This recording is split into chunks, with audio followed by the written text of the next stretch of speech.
beautiful people, and today is Tuesday and time check is 9:45. So ngayon guys, nakapantulog tayo. Hindi naman masyadong liberated yung ating damit. So mag-unpack tayo ng ating dinala from Norway. And what I bought from Norway sa airport is ito, yung Damla na candy. Meron siyang caramel sa loob. Ito yung ating nabili sa Norway. Sa airport ko na siya nabili kahapon eh. Sa Norway din is ito. Kasi marami akong na-amoy doon, mga designature pa. So, ito yung nabili ko. Sacrifice for hair. Sacrifice. Bagay talaga sa akin, sacrifice. Malaki siya. It's 50 ml. Pero malaki siya tingnan. Siguro kasi manipis yung ito niya. Ano? Mabango kasi siya. Parang candy na hindi matapang. Basta, pambabae talaga siya. Hindi siya masakit sa ilong. Sacrifice. Sa akin? Bagay sa akin. Sacrifice. Pumunta kami ng best friend ko doon kasi sa shopping mall, sa may pipis. Ano ba tawag doon? Ito naman yung nabili ko doon. Binilihan ko din yung anak niya ng dress. Ito ang nabili natin kasi nag-sale siya. Dati siyang 599 Norwegian. 599 Norwegian kroner, and nag-sell siya, naging 299, and then yung kahapon is 179. So nabili ko na siya guys kasi mahilig man ako sa mga ganito. So ito siya, parang may short siya dito, kung titingnan mo, and then ito is parang nakikita na yung legs mo. Yan. Pero ditong part is parang may short siya na hindi makita yung underwear mo. It's 34 size, UK na size is 8. So, iyan siya, yung dulo niya. Kasi mahilig man ako sa ganito. And ito kasi parang more on, formal or So, bibili din sana yung friend ko. Pero naisip niya, saan naman niya isusuot. Nagbili na kasi kahapon, pagod na pagod talaga ako. So, bumili din ako ng Red Bull. Pero hindi ko siya nainom, guys. Bumili ako ng Red Bull yun. Hindi ko siya nainom. Ayan. Kasi kaya pag uwi ko gabi, kumain lang kami ni Mr. ng boiled egg tsaka brown bread.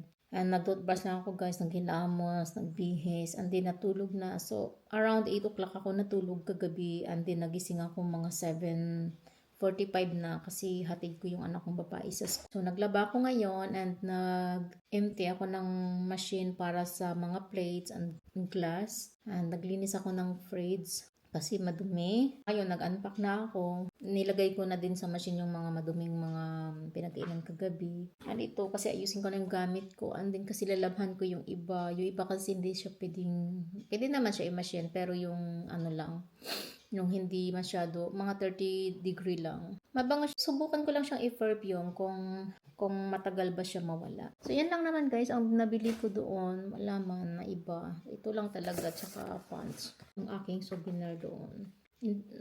Naghanap ako ng snap glass na Norway. Wala akong nakita. So far, nag-enjoy naman ako doon. Chika-chika. Yun, nagawa ko ng video. Yeah, filming. I love filming kasi para buhay yung remembrance. Nakakalimutan ko na nga pag pumupunta ako sa ibang lugar, wala na akong picture. Hindi na ako gano'n nagpipicture kasi more on, siguro pag may kasama ako, yeah. Pero pag ako lang, parang more on video lang ako, and then kinakrap ko na lang. So, parang wala akong ganong picture na whole body and so on. Kasi kagaya kahapon, nung mga doon ako sa Norway, nakalimutan ko mag-picture talaga ng solo ba. Puro lang video, crop. Mas nag-enjoy ako mag-video, mag-take. Bihis ng pangbahay. Labhan ko na itong kailangan labhan after nung mayroon ako doon mga towel 60 degrees. So, yun yung mga una kong nilabhan. Kumain na din ako, 3 eggs yung kinain ko and banana. Yun lang. Wala nang iba. Pala tanggalin ko yung kulay sa kamay kasi may work na ako bukas. So, bawal man to sa work. Ito pwede naman, pero kasi more on ginagamit ko lang to siya. Dati pinapambahay ko lang to, pero ngayon pinatanggal ko na talaga siya, pinapalitan ng iba. So, baka magtimpla uli ako ng coffee. Mamaya nga is dance company 20 na anak ko. So, pupunta naman kami doon as usual. Alam niyo mangyayari doon, kami uli. McDonald's, yung mga light food lang. Oh my God. Emotional ako, guys. Emotional talaga ako, guys. Alam mo yung yung pinapangarap mo noon, tapos ngayon natutupad. Ano kasi guys, pumunta ako dito sa Mitidi. Tapos, i-open ko sana kasi titingnan ko lang naman yung sahod ko ba. Pero, ibang nakita ko. Nagrant ako ng permanent guys. Nagrant ako ng permanent residence guys. As in, hindi ko expect na marireceive ko ngayon. Kasi i-expect ko guys, parang malalaman ko pa pa at least next year. Pero nakalagay dito na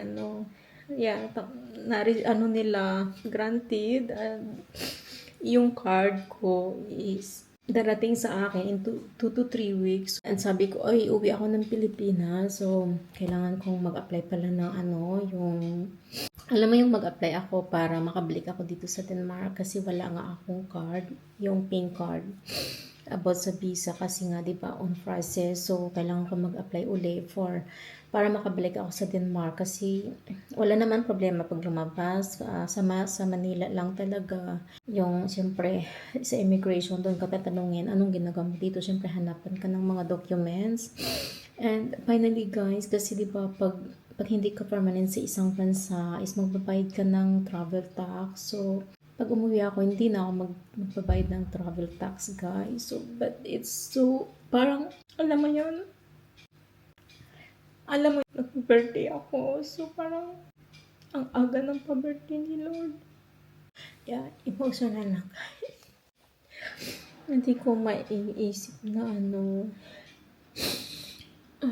na ma-receive ko. Oh my God. Parang ang pilis naman ang decision nila.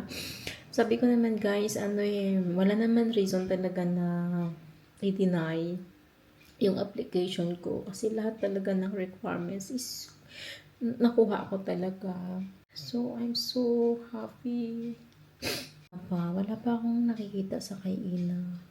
Yung kay Ina naman tsaka kay Paulo kasi is lang naman yon renewal. Kasi antayin pa nila na, though si Ina antayin pa niyang mag 18 years old siya. Si Paulo kasi hindi niya na-reach kaagad yung requirements. Ngayon nung nag-18 siya, kulang pa rin siya ng 1 year or 2 years na pag-stay dito sa Denmark kasi normally dapat 8 years. So kasi that time 6 years pa lang siya nung nag-18 siya, kaya hindi niya na-reach yung pag-apply ng permanent of course sa early. So kailangan nang i-meet yung mga requirements na nami-meet ko din. So ayun guys. So if ever na gusto kong mag-dual pass guys, mag-antay pa ako ng 2 years. But right now, I'm fine with this talaga. Oh my God. Ang aga ng pamasko sa akin. Thank you so much. Pasensya na guys. And guys, andito kami sa Dance Company 20. Nandun na si Ina sa loob. Pero kami, since I get my permanent residence, so, sabi ni Mr. daw namin na celebrate. Kaya naka-red man ako. Joke. So, kakain tayo dito sa Mama Rosa Pizzeria, Pizza and Grill. So, kakain kami dito guys. Yeah. Right.